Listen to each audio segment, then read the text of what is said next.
It's a great pleasure to have you here. Good morning, sir. The IMF has condemned the incessant borrowing by the Nigerian government amidst high debt cost. Of course, the implication is what we are seeing today, that the Nigerian monetary value has drastically dropped, and the economy is, of course, in the state of moribund. Likewise, the continued collapse of the national grid, the implication to the productivity and the economy. Where is Nigeria heading to? 60 years, close to 60 years down the line, still grappling with basic infrastructure that could engineer productivity and development and economy. Well, the position of the World Bank is coming from the point of their economic understanding of Nigerian state. They know they are vast with the developments, the happenings, and everything that's happening in Nigeria state. They are vast with it. They have been our old time customers. They are not new to us. We are not new to them. We've been operating together. We've been dialoguing. We've been relating together. We've been transacting together. So they know us in and out. We know them in and out. So if they are condemning high debt, cost of high debt, of Nigerian, and then the cost of the debt itself, the servicing of the debt, they know quite well that the debt we take from multinational institutions were not used for the purpose it was meant for. It was at point it was embezzled, it was frauded, it was corrupted. It doesn't go for what it was meant for. And they were concerned that whether the money was used for what it was meant for or not, we are bound to be paying the interest, accruing on it every month, every year. So they know whether we use the money rightfully or wrongfully, we are held bound to be paying the interest.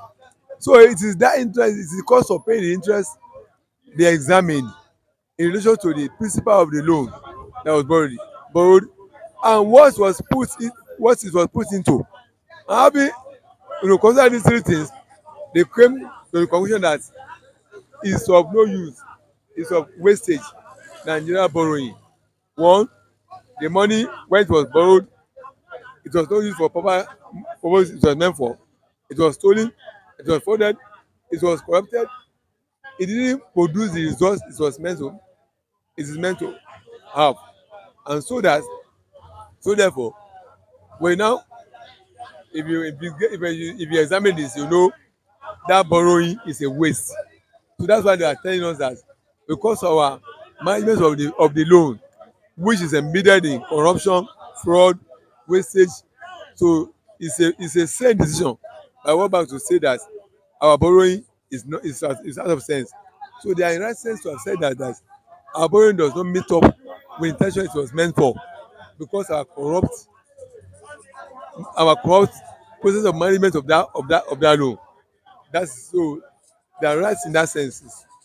Then the collapse of national grid.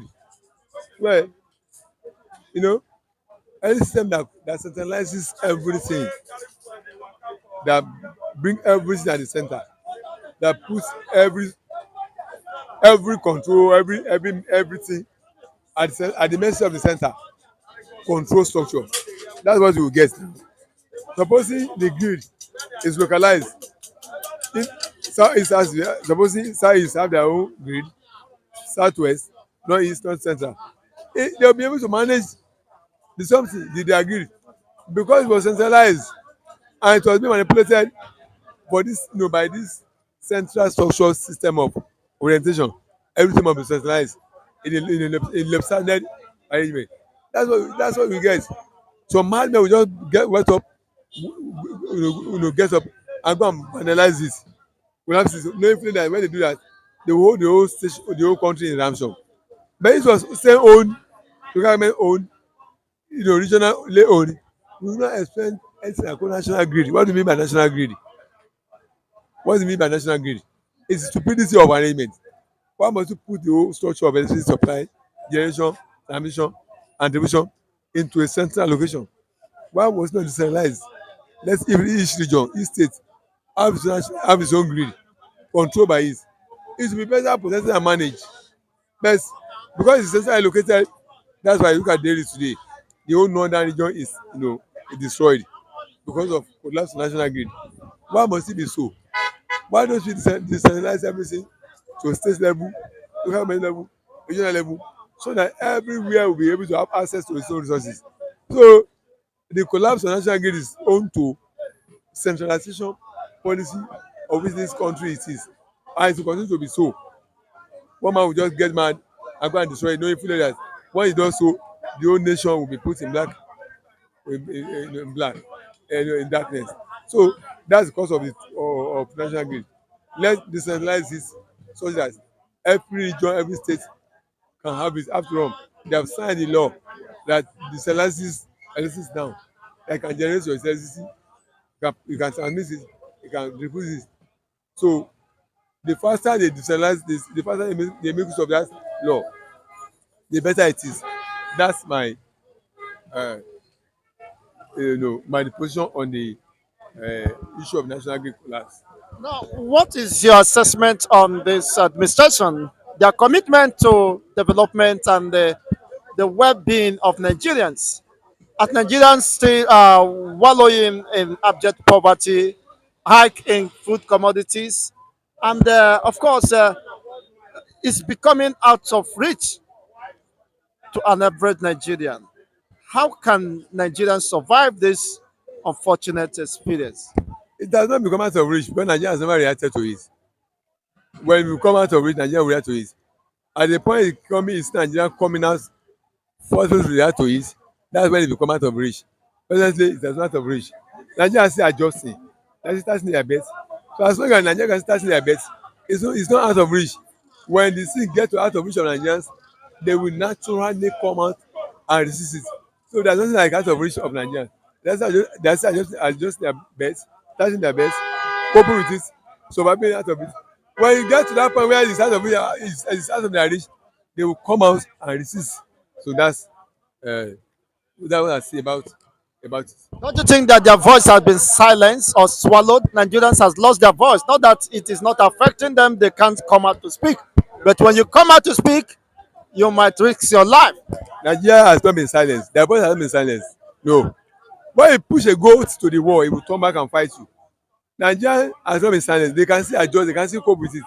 That's why you think their voice has been silenced. Their voice has not been silenced. When it gets to a break limit point, you know their voice has not been silenced. But because they can still cope with it, they can still manage this, they can survive out of it. That's why they are still going on with it. When they get to the limiting points, in breaking point, you will know their voice has not been silenced. So that's. Do you have any hope in the midst of this renewed hope with Tinubu's administration to revamp the economy? It is not whether there's hope on it. It is favorable to Nigerians as it goes to a point where they can no longer cope with it. That's the hope there. Not the hope itself, not the government, what the government is saying. My hope is when Nigeria themselves come to a conclusion that they can no longer bear this and come out to challenge it. That's where my hope is, not in what they are talking as hope. Until we Nigerians get to that point, then that's where the hope is. Not what the statement government is talking. Remember the slogan government is using. Until they decide to take their destiny in their hands. Yes, that's it. Sorry, that's it.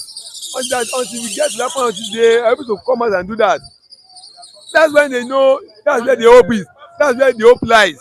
Not the slogan. Whatever government is saying. When you pursue a goat to the when a goat normally will run for you. When you pursue to a wall where you cannot go, the next is turn back and the goat head. There's a head boss of goat. Fight to fight the last. Survival for survivor.